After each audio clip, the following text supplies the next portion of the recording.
Hi everyone, good morning. देखिए आज हम करने जा रहे हैं एक्सरसाइज 8.2 का लास्ट क्वेश्चन नंबर 4। क्या कहता है, ये स्टेटमेंट्स ट्रू है या फॉल्स है, और आपको दिखाना है कि जो भी आप अगर ट्रू कह रहे हैं तो क्यों कह रहे हैं, फॉल्स कह रहे हैं तो क्यों कह रहे हैं।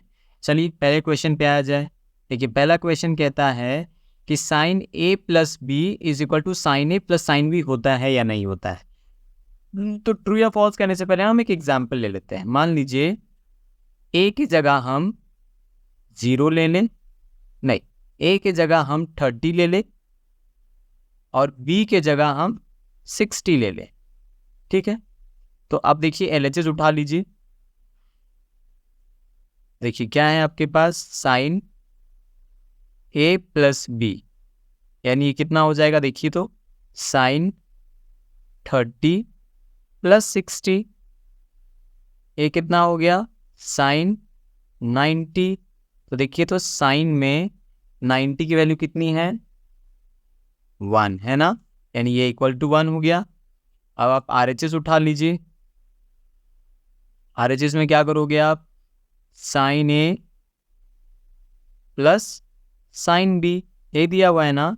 तो देखिए साइन को साइन रहने दीजिए, ए के जगह 30 डिग्री, बी के जगह साइन 60 डिग्री। देखिए साइन 30 होता है 1/2, 60 होता है √3/2, 1/2 हो गया 0.5, √3/2 हो गया आपका, कितना होता है √3/2, 0.866। देखिए ये होता है 0.866। ठीक है, जब आप इन दोनों को ऐड करोगे, साइड में ऐड करो तो 0.5, 0.866, ये 0 एक्स्ट्रा डाल दिए, 6 8 5 13 का 3 आने बचा 1, ये देखिए 1.366, कितना आ गया 1.366। तो देखो तो ये तो 1 आया, ये 1.366 आया, तो ये तो इक्वल नहीं हो रहा है ना।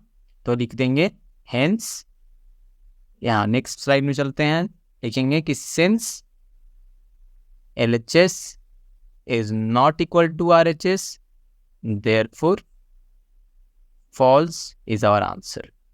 समझ में आया, यही आपको दिखाना था। अगर आप फॉल्स कह रहे हो तो रीजन दिखा दीजिए, ट्रू कह रहे हो तो रीजन दिखा दीजिए।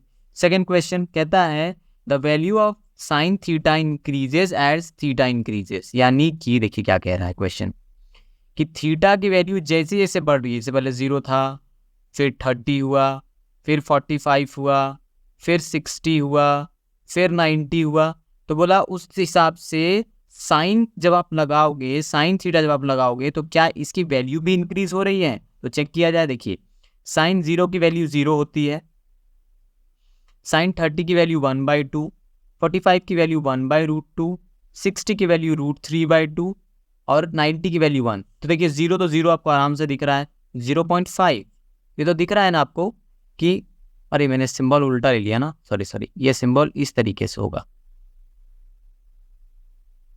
जो बड़ा रहता है उसकी तरफ मुंह खुला हुआ रहता है। ठीक है, तो देखिए ये हो गया वो 0.5। जब आप 1/√2 की वैल्यू कैलकुलेट करोगे तो ये आ जाएगा 0.707, √3/2 की वैल्यू जब आप कैलकुलेट करोगे तो वो आ जाएगा 0.866, और ये लास्ट में तो 1 था। अब ध्यान से देखो, 0 से बड़ा 0.5, 0.5 से बड़ा 0.707, 0.70 से बड़ा 0.866, देख रहे हो ना, यहाँ 5 है, यहाँ 7 है, यहाँ 8 है, और फाइनली 0.8 से बड़ा 1। तो आपने क्या देखा कि जैसे जैसे थीटा की वैल्यू बढ़ी, 0 से 30, 30 से 45, 45 से 60, 60 से 90, वैसे वैसे ये वैल्यू भी बढ़ती जा रही है, 0 से 0.5, 0.7, 0.8, 0 और फिर लास्ट में 1। तो ये लिख देंगे देयरफॉर ट्रू। समझ में आ रहा है आपको। सिमिलरली थर्ड क्वेश्चन पे चला जाए। थर्ड क्वेश्चन क्या कहता है कि भैया कॉस थीटा की वैल्यू भी इंक्रीज होती है अगर थीटा इंक्रीज होता है। क्वेश्चन सेम है लेकिन यहाँ कॉस लगाना है। देखिए थीटा ले लिया, पहले 0, उससे बड़ा क्या हो गया आपके पास, सॉरी फिर उल्टा ले रहा हूँ मैं, 0 से बड़ा 30, 30 से बड़ा 45, 45 से बड़ा 60 और 60 से बड़ा 90। चलिए कॉस की वैल्यू लिखी जाए। उस टेबल को जब आप देखोगे तो कॉस थीटा की वैल्यू 0 पे 1 आती है, यहाँ 1/2 आता है, यहाँ 1/√2 आता है, सॉरी ये देखिए मैं साइन नहीं लिख रहा हूँ, √3/2 आता है, ये 1/√2 आता है, ये 1/2 आता है, ये 0 आता है, 1 तो 1 रह जाएगा। √3/2 की वैल्यू होगी 0.866, 1/√2 की वैल्यू होगी 0.707, 1/2 की होगी 0.5 और ये होगा 0। अगर आप ध्यान से देखो, आपको क्या लग रहा है, वैल्यू घट रही है या बढ़ रही है? 1 बड़ा है, 1 से छोटा हो गया 0.866, 0.8 को देखो ना, फिर यहाँ देखो 0.7, यानी इससे छोटा ये हो गया, 0.7 से छोटा 0.5 हो गया, और 0.5 से छोटा 0 हो गया ना। यानी कि इसमें देखो उल्टा केस हो रहा है ना। देखो यहाँ एरो इधर था तो इधर हो गया, यानी थीटा की वैल्यू तो बढ़ रही है, 30 से 40, 0 से 30, 30 से 45, 45 से 60, 60 से 90, लेकिन इधर जो है वैल्यू घटते जा रही है ना, 1 से 0.8, 0.7, 0.5, 0 और 0। जबकि क्वेश्चन क्या कह रहा है कि थीटा बढ़ने पे कॉस थीटा की वैल्यू इंक्रीज हो रही है, तो ये तो गलत हो गया ना। तो हम लिख देंगे देयरफॉर, यहाँ लिखेंगे here as theta increases cos theta decreases, so false। ठीक है, यही इसी तरह का स्टेटमेंट आप यहां भी लिख सकते हो, as value of sine theta increases as theta increases, therefore it's true. समझ में आया ये? चलिए, आई होप समझ में आया हो। 4th question, sine theta is equal to cos theta, उठाया जाए। 4th question, sine theta equals to cos theta. चलो देखा जाए क्या, for all values of theta, सारे वैल्यूज के लिए इक्वल है। देखो तो यहाँ लिख लो 0 डिग्री, यहाँ लिख लो 30 डिग्री, यहाँ 45, यहाँ 60, यहाँ 90।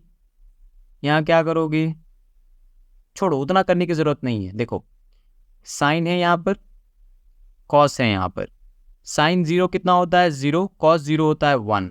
सिंपल देखो यहाँ पे, तो आपने जब साइन 0 लिया तो कितना आया 0, और कॉस 0 लिया तो कितना आया 1। आप लिख सकते हो ना, here sine 0 is not equal to cos 0। बाकी चेक ही नहीं करना है, एक सिचुएशन में मिल गया जहां वो गलत हो रहा है तो हम कह देंगे देयरफॉर इट इज फॉल्स। यहाँ क्या कह रहा था कि थीटा का कुछ भी वैल्यू लें हम, कि थीटा कुछ भी रहे ये हमेशा इक्वल रहेगा। देख रहे हो आप, इक्वल है क्या, साइन 0 थीटा तो हमने दोनों जगह सेम लिया 0 0, लेकिन यहाँ वैल्यू 0 हो गई, यहाँ पे 1 हो गया, तो देयरफॉर इट इज फॉल्स। यही अगर ये कहता 45 की वैल्यू, अगर आप ध्यान से देखो तो 45 में देखो यहाँ भी 1/√2 है, साइन में भी, और यहाँ कॉस में भी 1/√2 है। देख रहे हो आप, साइन और कॉस दोनों में। तो अगर ये कहता कि साइन और कॉस की वैल्यू 45 के लिए सेम है, यानी कि sine 45 is equal to cos 45 कहता, तब हम कहते कि ये ट्रू होगा। ठीक है, चूंकि ये नहीं कह रहा है तो इससे कोई मतलब नहीं, ये कह दिया कि सभी के लिए बराबर है, तो इस तरह से ये फॉल्स हो गया। समझ में आई बात आपको? लास्ट क्वेश्चन, फिफ्थ क्या कहता है कि कॉट ए की वैल्यू जब आप 0 डिग्री पे निकालते हो तो नॉट डिफाइंड आता है। तो ऐसे तो आप यहीं से देख सकते हो, देखो कॉट ए जो है नॉट डिफाइंड है, लेकिन चूंकि हमें जस्टिफाई करना है, देखो किया जाए। देखो कॉट ए, अगर आपने मेरा इंट्रोडक्शन वीडियो देखा हो तो वहाँ मैंने आपको बताया था कि कॉट की वैल्यू जो होती है, एक तो फर्स्ट एक्सरसाइज से बताया है कि वो b/p होता है, लेकिन सेकेंड एक्सरसाइज के इंट्रोडक्शन में मैंने आपको बताया था कि कॉट बराबर आप cos a/sin a भी लिख सकते हो। ठीक है, ये देखो मैं 5th क्वेश्चन बता रहा हूँ आपको। तो देखो a की वैल्यू कितनी लेनी कही गई, हमें a लेना है हमें 0 डिग्री। चलो पुट किया जाए, कॉट 0 डिग्री, तो यहाँ भी क्या करेंगे cos 0/sin 0। cos 0 1 होता है, sin 0 0 होता है, ये cot 0 तो चल ही रहा है हमारा यहाँ पर, तो देयरफॉर cot 0 कितना हो जाएगा। देखो कोई भी नंबर अगर 0 से डिवाइड होता है तो वो नॉट डिफाइंड या इन्फिनिटी कहलाता है। यानी ये तो सही सिचुएशन दिया है ना कि कॉट 0 जब लेंगे तो नॉट डिफाइंड हो जाएगा, है ना, यही दिया था ना, cot A is not defined for A equal to 0, hence it is true. इस तरह से ये पूरा क्वेश्चन फिनिश होता है। आई होप ये पूरा क्वेश्चन और ये पूरी एक्सरसाइज आपको समझ में आई हो। कोई भी डाउट लगे आराम से पूछिएगा। मिलते हैं नेक्स्ट वीडियो में जहां हम नया एक्सरसाइज शुरू करेंगे। Till then take care, bye bye.